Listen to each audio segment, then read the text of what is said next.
Well, I'm going to obviously come at things in a much narrower way than Brian has this afternoon. In some senses, what I'm going to talk about follows from the seminar we held almost a year ago now, and there's clearly some links to that, but some significant updates too.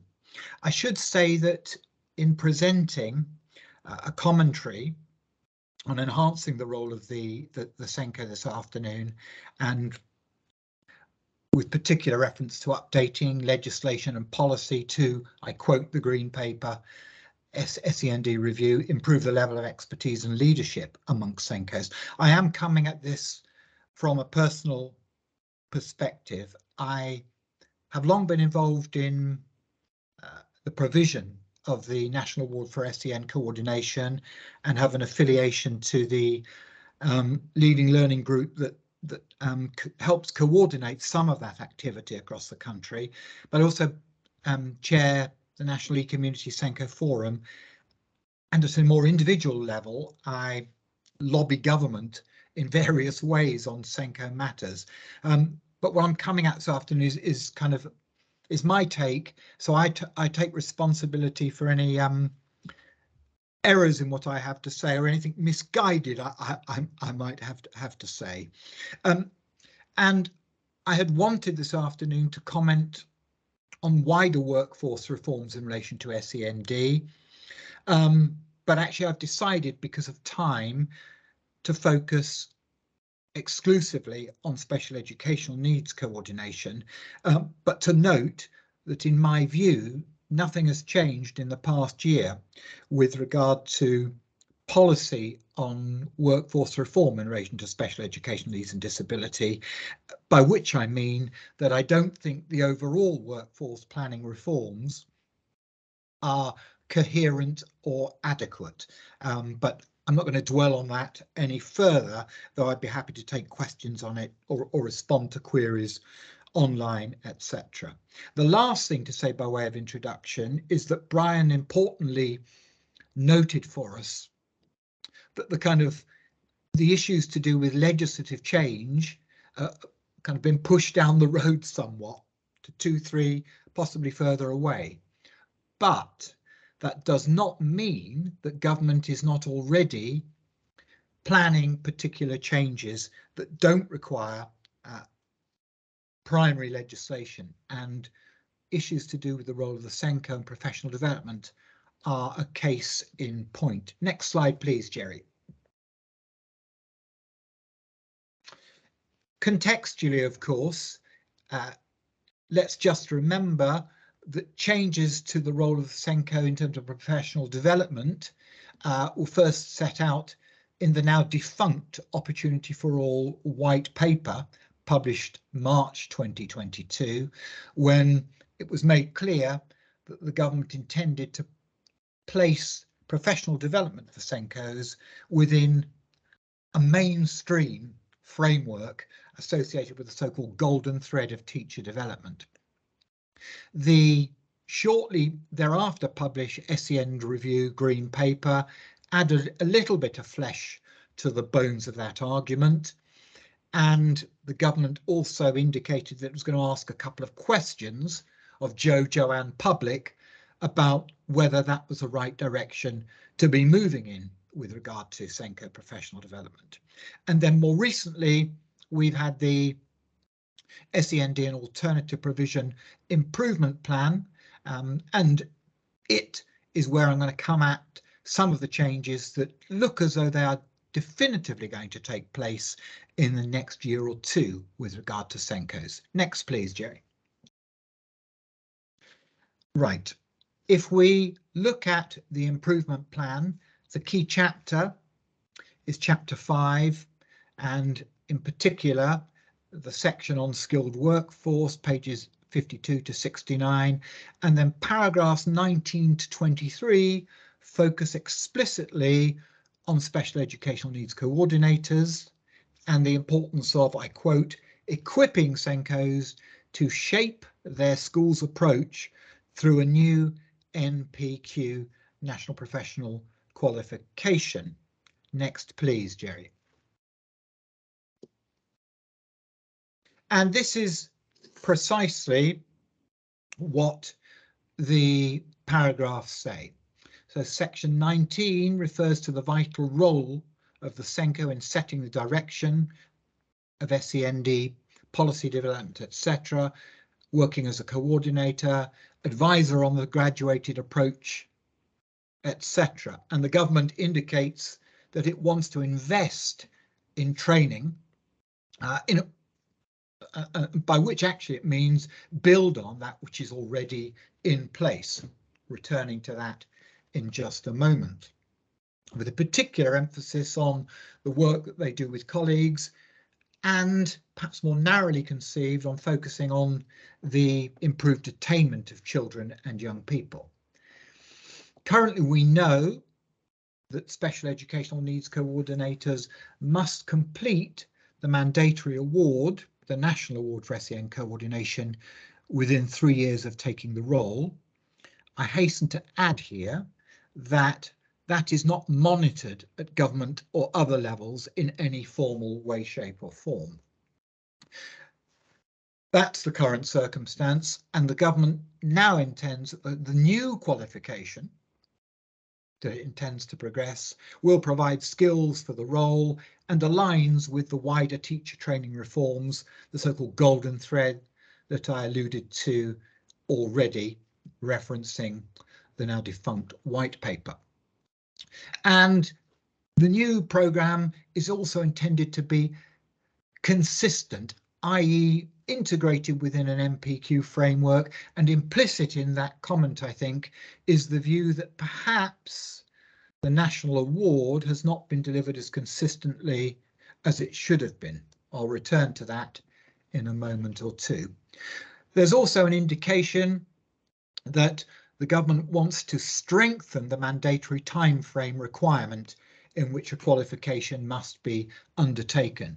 The Green Paper, and this is no longer a feature of the improvement plan, actually referred to making sure that SENCos doing the proposed new NPQ would have to be registered, if you like, on a course before taking up a post. That isn't written into the improvement plan.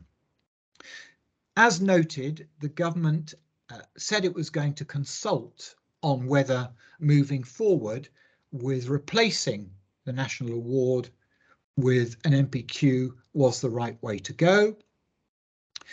And in asking that question, it, to be frank, framed the question in such a way that it was almost certain to get a particular kind of answer. So it received a lot of responses, in my view, that indicated, yes, more training for SENCos is a good idea, without necessarily noting that not all respondents would have known much or anything about the last decade in which the national award has been delivered, developed, refined, so on and so forth. It was noted in response through the consultation there were some disadvantages to a new NPQ, that it wasn't necessarily going to be an improvement on that which is being proposed, and it might undermine the role of the SENCO. But overall, the government's view is that there's strong support for strengthening the mandatory requirement to undertake SENCO training. It's already a mandatory requirement, so that's actually stating what is already in place. Next slide, please. Also, the government notes in the improvement plan that it will require that SENCos who don't have the NASENCO award, who are SENCos in post prior to September 2009, will need to do the new mandatory NPQ. I need to come back to that because that's something I've challenged the government about directly.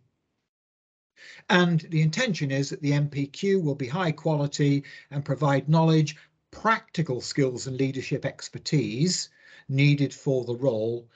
And the government is working with a group of SEND experts to develop the NPQ framework and course design. We know that that expert group exists. We also know that it's small, and we also have questions, I think, about representativeness of that group. The government is also paying careful attention to arrangements for the transition from the current national award, the mandatory national award, to a proposed new SENCo NPQ. And therefore it's looking at how the new mandatory requirement is going to be implemented over a period of time. And the government has reiterated its commitment to having an inbuilt time frame requirement that aligns with teacher recruitment cycles, the availability of training places, so that we know SENCos in post are trained with a certain period of time, and if they're replaced, something will need to be done about doing that also. Details on procurement or the commissioning of new NPQ courses is also the government is looking at very carefully at the current time, and I'll say a little bit more about that in a moment or two. Next slide, please. You will note that there are differences in what the SEND review green paper said about SENCos and what the improvement plan states. So the SEND review speaks to or spoke to the importance of giving sufficient protected time to the SENCo role, providing administrative support to reduce time that's spent on administrative work. So, for example, they can liaise more closely with families, external professionals, etc. That isn't referenced in the improvement plan. The green paper also, importantly, I thought, spoke to how a proposed new NPQ for SENCos in schools could be aligned to support those with oversight of SEN in the further education phase of education, not referenced in the improvement plan.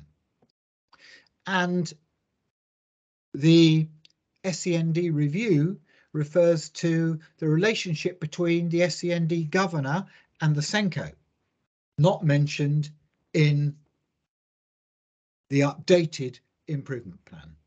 Of course, that doesn't mean these will not be addressed at some point, but if anywhere, they're likely to be looked at as issues in a new code of practice. And that code of practice is almost certainly going to come after a new NPQ is introduced. Next slide, please.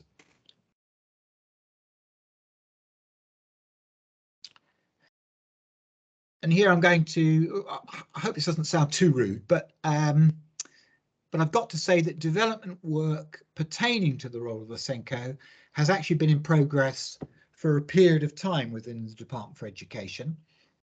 And frankly, its approach to sector engagement, by which I mean talking to families, school leaders, education professionals, SENCos in particular, has in some respects been characterised by what I would call radio silence. And we've had to rummage around and fight for a voice in what might be happening. However, I think we're now in a position, partly due to external pressure, where we can anticipate published information from the Department of Education being published in the next half term on what is going to happen with regard to the future of SENCo training. I have lobbied loudly with government and opposition party MPs to seek information, get it in the public domain this side of half term, because many schools are seeking to appoint new SENCos for the autumn and want to know what to do about encouraging SENCos to register for training programs, etc. But I don't think that's going to happen in the next week or two, but I do think we will see something published this side of the end of the summer term. And of course, what I think has arisen is that this lack of communication has led to speculation about how, for example, we sit with regard to the status of the current National Award for SEN Coordination. Is it, for example, worth doing? Does it have currency? So on and so forth. I want to turn to those issues next, if I may. Next slide, Jerry. Here's my take on the government's rationale for the change. As noted already, its view is that it will be congruent with the DfE's core teacher development system, and that pertains to early career teacher training and the use of NPQs in relation to professional development for more experienced teachers, middle leaders, senior leaders, heads and executives, the so-called golden thread. It's also intended to be linked to underpinning evidence frameworks, i.e. those generated by the Education Endowment Foundation.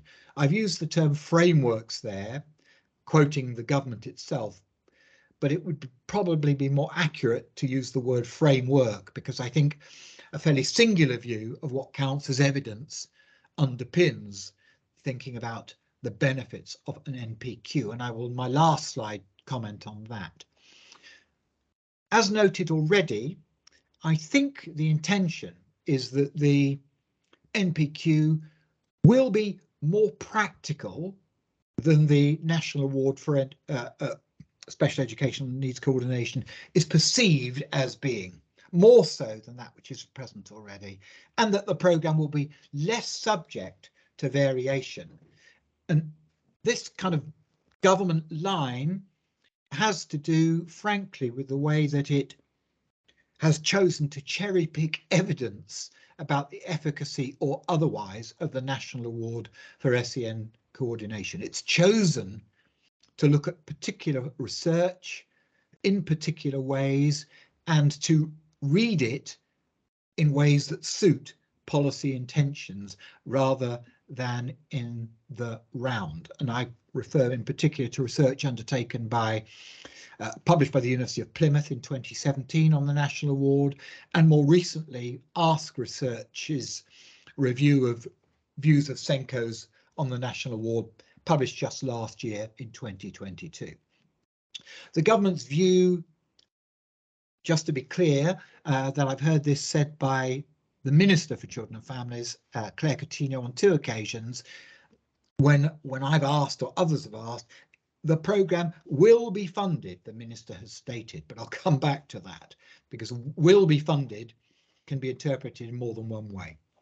Lastly, the intention is that the NPQ proposal really is about enhancing the role of the SENCO at whole school, senior and strategic levels, and that this has been supported by feedback from the SEND review consultation. My take on that message is that actually you can see that in relation to the 2014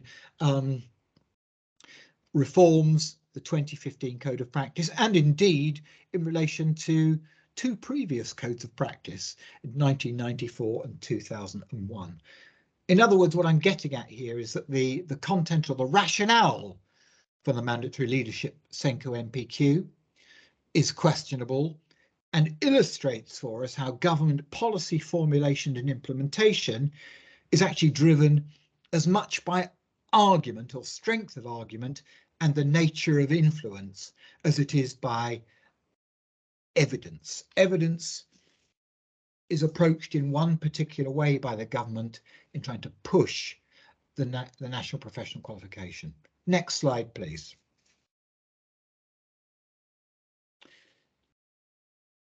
I'm fairly sure, despite misgivings that are still out there, that the NPQ mandatory leadership SENCO will be introduced, unless something really goes topsy-turvy this side of an election.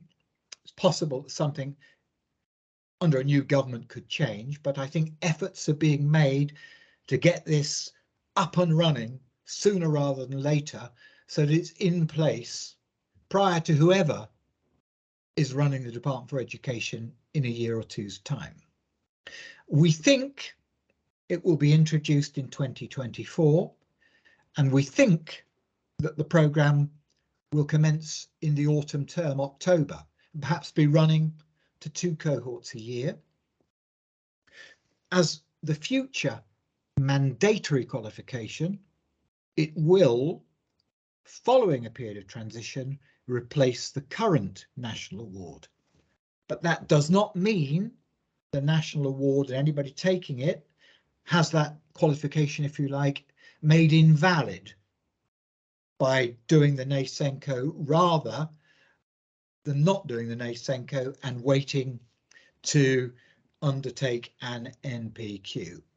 In other words, and important to note, until the NPQ is introduced, the national award remains statutory. The law hasn't changed in that regard. And this is set out in Special Education Needs and Disability Regulations 2014, Part 3, etc., etc. And in the next year, providers of national award courses will, we think, be continuing to run programs, recruit. They've already been doing so, and those courses will run in the next year. Now, it doesn't mean everybody who undertakes those courses will graduate by the end of 2023-24 in terms of an academic year, because some programs run beyond that point. But they will have started those programs, and those programs be mandatory and valid. The 3-year period in which SENCos must complete training will, our understanding is, also apply to the new NPQ. Before the new NPQ is introduced, the government will have to, and is intending to, we think, update the regulations I've just referred to, the SEND regulations, Part 3 in relation to SENCos. And it looks as though that work will be undertaken to do that early next year, 2024. In other words, the intention is to revise and update those regulations so that they can be laid before Parliament, approved as it were, in readiness for NPQ, the NPQ SENCo programme being introduced in the autumn of the same year. Now, government does not have to change the law to update and introduce those regulations. It can get those through Parliament without consultation with capital C. But I think it will want to ensure that those regulations do meet with some stakeholder approval. Further advice and guidance on the role of the SENCo, statutory and non-statutory, will then be set out in the revised Code of Practice, and we see that as being published possibly 2025-2026. Final date and implementation date yet to be determined. So it may seem odd to us that government is looking to update regulations, introducing a new approach to training prior to updating what it has to say about the role of the SENCo. Frankly, that does seem odd to me, unhelpful, stroke bizarre. But I have to say it's exactly what government did back in 2008-9 prior to the introduction of the National Award. That too was introduced through regulation and then built into new legislation when the Code of Practice was updated in 2014-15. Next slide, please. Additional information briefly, and there are some question marks here. Who's the new NPQ for? Eligibility will be important. Clearly it's targeted at mainstream SENCos, but what about key teachers coordinating in alternative provision? 80% of youngsters in AP at the current time have an identified special educational need. What's the new stance going to be on staff from special schools who may wish to do the award, the new NPQ? What about aspiring SENCos or SENCos who have the SENCo but wish to refresh, update? What about SENCos post pre-2009? Well, the government states in the improvement plan this desire to require those SENCos to do the new NPQ. I think it may soften its position. I've lobbied hard on this. Others may or may not have done so too, to try and look at that as being a should, because there are many pre-2009 qualified SENCos who undertook important and valuable SENCo awards, university accredited, that I think shouldn't be dismissed. What about learning support coordinators in further education? The government seems to be ducking what it had to say about the Green Paper there.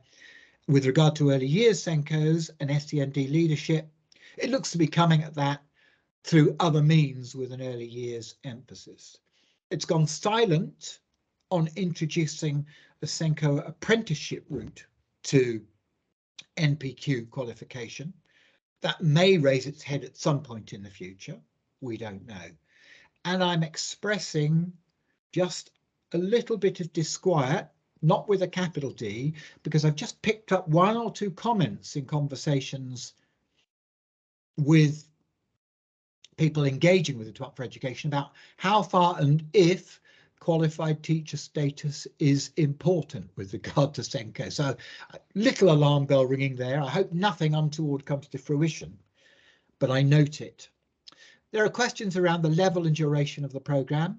We think it's going to be pitched at NPQ leadership level, paralleling leadership NPQs on the books already, running to a period of 18 months. The expert group has been working on content, a content framework, and consultation on the curriculum, as it were, has been minimal. I'm interested to see how far and if consultation results in wide-ranging sector engagement in the coming months or not. But clearly the intention, I think, if an NPQ is to be in place up and running October 2024, there is time for putting a framework in place with content and then refining that through proper consultation. But we do need to have sight of something if that's going to be an open book process. A tension I picked up a year ago and I still feel is unresolved is that the perspective being pushed by government on the NPQ is that it's at leadership level, mandatory in that regard. But I think the truth of the matter is that many SENCos are not recruited at leadership level for a variety of reasons, some to do with workforce retention, etc. Many SENCos are recruited with very little experience. So there's a big space or a gap between a new fresh-faced SENCo, his role, and that of someone who's been in post and already has leadership aspirations. I don't think that tension has or is being resolved in the NPQ's proposal.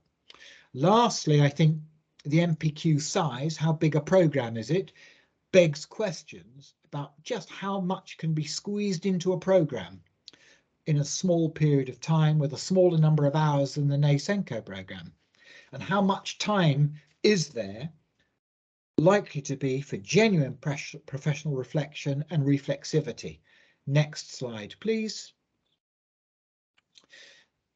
We anticipate, in terms of commissioning the NPQ, that the DfE will have a procurement process as the terminology runs, and it will involve some form of open procurement. So organisations will bid to be running the NPQ in the future. It could involve a wide range of organisations, including those currently involved in delivering the SENCo programme, but also tendering for those organisations that are currently lead NPQ providers. Some organisations may wish to work with lead providers and be delivery partners. Next slide, please. Here are the current lead providers running the MPQ programs that are up and running already have been doing so since 2021. So these organisations, you know, almost certainly would want to, I think, I can't speak for them, but be involved in tendering to run a SENCo mandatory leadership MPQ programme, but they may not be the only people doing so. Remember too that lead providers currently in delivering or coordinating, having oversight of MPQ programs, work with over 200 delivery partners currently across the country. It would be, of course, important to ensure that the new providers, these or others coming aboard, are subject to an open, fair process. That goes without saying. And there have been questions that I've raised in the past about whether all these providers listed are best placed to deliver a leadership SENCo MPQ. But in a sense, I'm kind of pleased to pick up on the grapevine that it won't just be these organisations that are able to bid for MPQ leadership or delivery partner roles. Next slide, please. Very briefly on funding, important for those at school and local area levels to note this. The government has not yet said it's in a position to indicate what the funding arrangements are to be in place for the SENCo NPQ.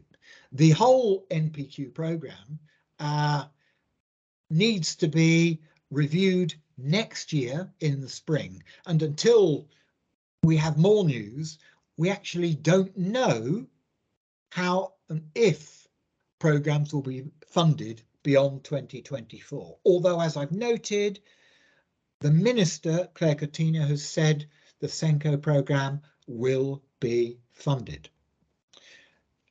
There's also an interesting feature of a SENCo MPQ that is different from every other MPQ, because the intention is that it will be mandatory. So it will be the only mandatory NPQ. Will it be funded in terms of every SENCo eligible being granted X amount of money to participate, or will that not be the case in the future? I've not yet had a clear answer on that from the Department for Education. I note, of course, that currently SENCos undertaking the national award actually are funded at school level by the school, or they self-fund. That was following an initial 2 or 3 year period when the award was introduced to 2008 through to 2013-14, when school SENCos were funded to undertake the award. Next slide, please. Lastly, quality assurance issues for a mandatory leadership SENCo NPQ. We can anticipate a new NPQ for SENCos will be inspected by Ofsted in the way that it now inspects the MPQ programme overall. So it won't be inspecting 200-300 delivery partners. It will be inspecting those lead partners, and we don't yet know how many there might be, who have oversight of the programmes that are running out there. Quality assurance and programme improvement will also be informed by the Education Endowment Foundation, its research programme, and I use some key phrases here that one knows, characterised by the EEF's What Works approach and its interest in outcomes, school improvement, progress and attainment. Now, that will be very influential. Interestingly, the DFE commissioned Ofsted to have a look at the MPQ programme and its early careers programme recently, and Ofsted published phase 1 of its research findings just this month, last week in fact, and it'll be publishing phase 2 findings on NPQs, etc., a year from now, probably. It will be interesting to see whether it can get close to picking up on what some of the issues might or might not be in relation to a proposed SENCo NPQ. But it is important to note, I think, that the Education Endowment Foundation's approach to research and the DFE Ofsted approach to research on NPQs is only one approach, and there are other research organisations. The University Professional Development Organisation, for example, published last year a report on NPQs and came up with a much more critical stance on their purpose, what they might achieve, and so on or so forth. So we do need to remember that though the government talks about an independent perspective on research and the EEF being independent, actually that isn't the case. The EEF and indeed Ofsted come from a very particular approach to research and work within particular parameters, and they are not the only parameters that might apply, I think. And finally, I touched upon this briefly earlier, it is important to remember that notwithstanding what we know about SENCos doing the national award or undertaking a proposed new programme in the future, there are still loads of loopholes in the way that the system for supporting or managing schools in the use of SENCos in place. So we do not know whether schools comply with the law with regard to having a designated SENCo in post, and we do not know whether those SENCos are qualified, not qualified, what happens when they're replaced, why they're replaced, so on and so forth. So there's some regulatory loopholes that exist now and may well exist in the future unless those are addressed by government. Thank you.